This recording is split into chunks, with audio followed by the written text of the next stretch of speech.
Dottore Meloni, la strada per l'indipendenza della Sardegna passa anche attraverso il referendum.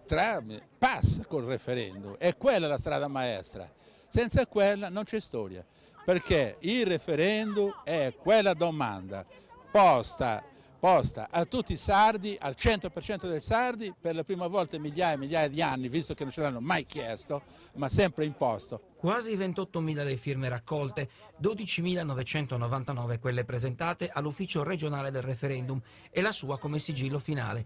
Dodore Meloni prosegue la battaglia per il sogno chiamato indipendenza e lo fa attraverso un appello alla volontà popolare.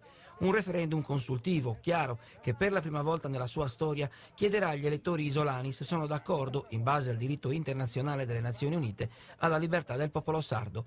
Una svolta epocale secondo Meloni. Con questo referendum noi chiediamo ai sardi che decidano loro, che decidano per la prima volta cosa non vogliono fare da grandi, perché se non votano il sì vuol dire che non hanno diritto un domani di lamentarsi. Perché non hanno diritto di lamentarsi? Perché nessuno a noi ci aiuta per come vorremmo. Non siamo un nascivo branci che un romano deppa a me minare su chi deppa fare. Io mi auguro che sia alla fine dell'anno o all'inizio dell'anno 21.